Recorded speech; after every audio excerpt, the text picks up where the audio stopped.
The metal pliers slipped from his tool belt and hit the marble floor. A sharp clatter echoed through the dead silence of the penthouse. Morning sunlight caught the polished steel. It threw a blinding flash directly across the room. David stopped breathing. He didn't reach down to pick up his tool. He looked straight at the billionaire, sitting in the center of the room. Eleanor didn't flinch. Her eyes remained perfectly still. She was staring into a void she had lived in for 4 long years. But David saw it. For exactly 8 seconds. He watched her pupils perfectly constrict in response to the glare. The optic nerve was alive. The medical files were completely wrong. She wasn't blind. He slowly picked up his pliers. He was just a cable guy, wearing dirty work boots and a faded shirt. She was the CEO of the largest publishing empire in the country. Yet 20 highly paid specialists had somehow missed what he just saw. Your pupils just reacted to the light, he said quietly. You are not actually blind. If you have ever felt dragged down by life, if you have ever been blinded by the lies around you, but still hold on to a tiny spark of hope, close your eyes. Right now, take a deep breath like a prayer, and comment, I rise from the darkness. And make sure to hit that subscribe button to watch how one woman took her life back from the ultimate betrayal. Eleanor froze in her chair. Nobody spoke to her like that anymore. For 4 years. Ever since the terrible house fire that took her husband's life, her world had been completely black. The doctors told her the smoke and trauma had permanently destroyed her optic nerves.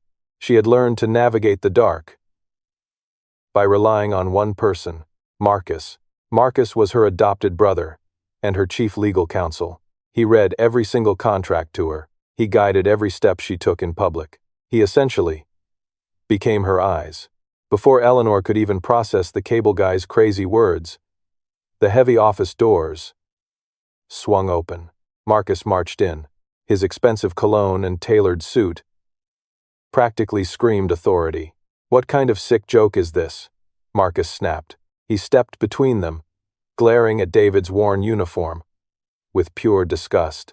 Get your gear and get out of here before I sue your telecom company for harassing a disabled woman. David didn't argue. He didn't try to defend himself. He just packed his canvas bag. He left a small, crumpled business card on the edge of the mahogany table and walked out without another word. During the elevator ride down to the lobby, David pulled out his wallet. He stared at a worn photograph of a little girl. She was wearing thick, visually impaired glasses. His daughter. 4 years ago, David wasn't running Ethernet cables through ceilings. He was one of the top neuro-ophthalmologists on the East Coast. But when a car crash took his daughter's sight, and his own gifted surgical hands couldn't save her, something inside him broke. He walked away from medicine entirely. He punished himself by becoming a ghost in a blue-collar uniform. But what he saw upstairs wasn't just a medical anomaly. It was a lifeline. That night, the penthouse was completely silent. Marcus had gone out to a charity dinner. Eleanor sat alone in the dark living room. The cable guy's words kept echoing in her head. She felt her way along the edge of the table. Her trembling fingers brushed against the small cardboard rectangle he had left behind. She asked her smart speaker to dial the number on the card. David showed up at her service elevator an hour later. He didn't come wearing his tool belt. This time, he came as a doctor. I shouldn't be talking to you, Eleanor said, her voice shaking. Marcus says you're just a scammer, looking for a quick payout. I don't want a dime from you, David replied. I want you to understand what conversion blindness is. He sat across from her. Your eyes work perfectly, Eleanor. Your brain is the problem. The trauma of losing your husband in that fire was so massive that your mind literally built a black wall. It built that wall to protect you from seeing a world without him in it. You aren't physically blind. You are psychologically trapped. Tears spilled down Eleanor's cheeks. It was a truth so deeply painful. She had spent years running away from it. When you hide from the pain, the darkness isn't just in your eyes. It is trapping your very soul.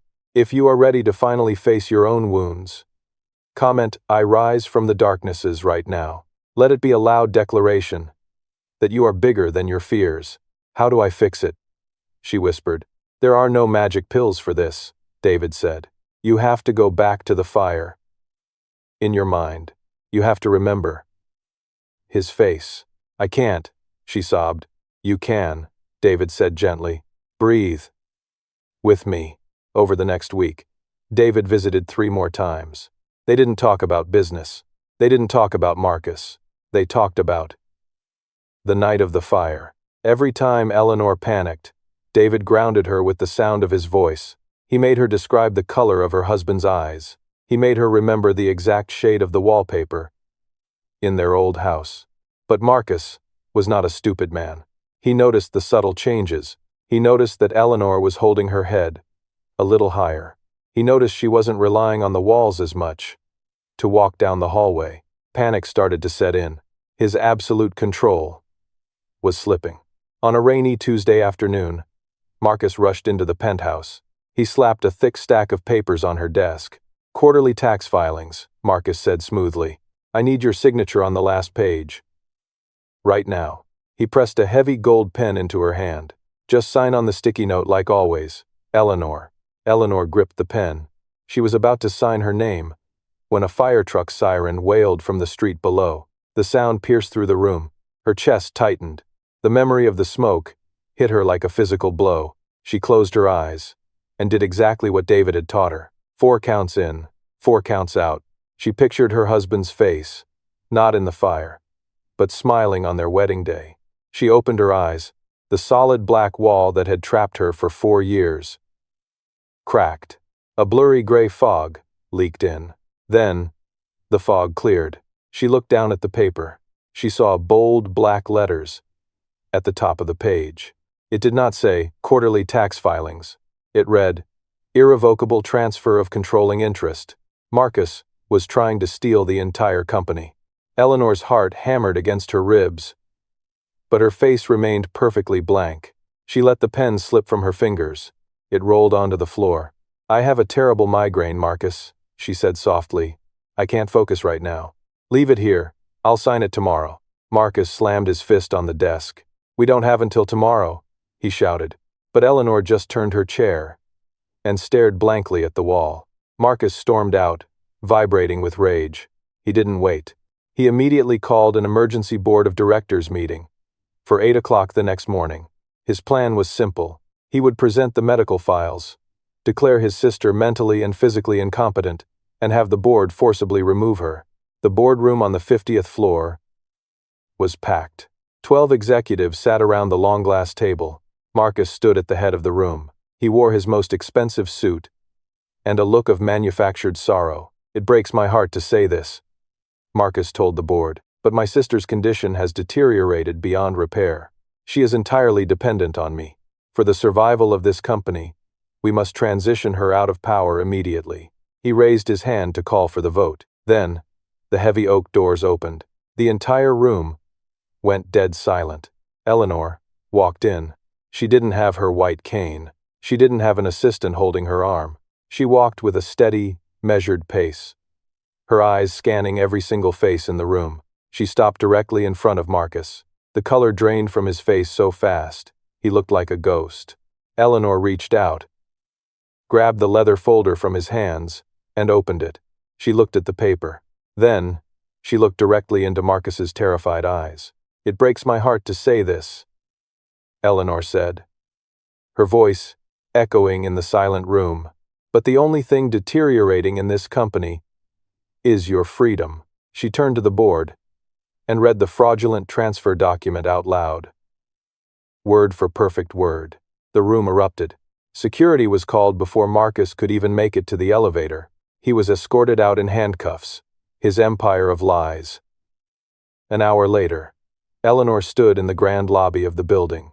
David was waiting near the exit. He wasn't wearing his dirty canvas uniform anymore. He was just wearing a simple gray jacket. Eleanor walked up to him and looked at his face. for the very first time. You gave me my life back, she said. But you are still hiding. David looked down at his boots. I told you. She continued softly. The darkness isn't just in the eyes. Go get your life back, doctor. David didn't say anything. But for the first time in 4 years, he smiled. That afternoon, David sat at his small kitchen table. He pulled a dusty envelope from the bottom drawer. It was his medical license renewal form. He picked up a pen, took a deep breath, and signed his name. A cable guy lifted the dark veil for a billionaire. Not with expensive medical equipment, but with genuine empathy. Sometimes, the only person who can pull you out of the abyss is someone who has lived at the bottom of it. If you believe that truth and kindness will always win in the end, leave the comment, I rise from the darkness, right now. Don't forget to subscribe to the channel, and I will see you in the next story.